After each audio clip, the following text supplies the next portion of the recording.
Every week we focus on Bible prophecy for a few minutes. Most of the time we discuss trends out in the world that you would expect when you read future prophecy. I try to be careful to point out that we're not claiming these trends are the actual fulfillment of those prophecies. It's just things that seem to resonate and set the stage for what the Bible talks about. When we talk about Israel, however, it's good to be reminded that the rebirth of Israel as a nation is a miraculous fulfillment of ancient Bible prophecy. The fact that Israel is a nation in their own land is, prophecy fulfilled. And if people say, well, show me a miracle, all they need to do is look for Israel on the map, because it definitely is. Something unusual and astonishing happened in Jerusalem. The article I read in the Jerusalem Post was titled, "Jewish Prayer Has Returned to the Temple Mount." May not mean a lot to us, but I don't know if you realize it or not, but Jews are not allowed to pray on the Temple Mount. And so this is huge for Israel.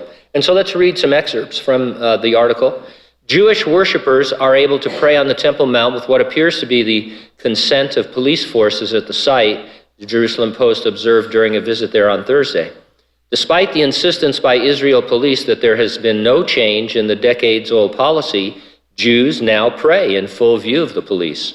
Led by Rabbi Eliyahu Weber and joyfully singing, "Let us go up to the temple," a quorum of 10 Jewish men ascended the Temple Mount on Thursday morning at the beginning of non-Muslim visiting hours, 7 a.m.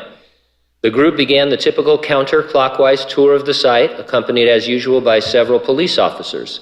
It began at the Mughrabi Gate and worked its way around the eastern side of the esplanade, stopping at various points and eventually leaving out of the chain gate on its western side into the Muslim quarter of Jerusalem's Old City. Upon reaching the eastern gate of the Dome of the Rock Shrine, Weber and the group of Jewish men and 2 women stopped for between 5 and 10 minutes to recite a cantor's repetition of the central Amidah prayer, including the components for congregational participation. A Cohen, member of the priestly line, gave the blessing to the worshipers that is part of daily morning service. The prayers were recited in full view in the immediate proximity of the police officers escorting the group around the Temple Mount, and they afforded the worshipers the time they needed to complete their prayers. Weber said that ultimately he wishes to be able to pray in a more orderly and complete fashion, with the correct prostrations required for prayer at the Temple Mount, and with the use of prayer shawls, all of which is not possible at present. The final goal, however, is to rebuild the temple. The ultimate goal is to be able to offer sacrifices in the temple, Weber said. So this is a remarkable step actually towards the rebuilding of the temple, that they would be allowed to pray. It seems something that we take for granted, but this is a big move. And we know that both Daniel and Jesus prophesied there would be a temple in the future Great Tribulation, complete with sacrifices reinstituted. For many centuries, well, for every century, really, after the Second Temple was destroyed until just recently, this seemed ludicrous. Now it seems like it's only a matter of time.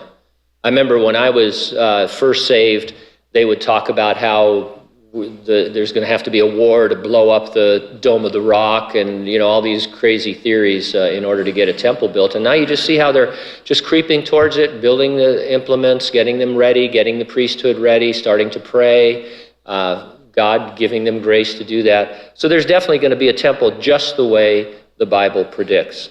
Now, Jesus, we know, promised he'd return to rapture the church.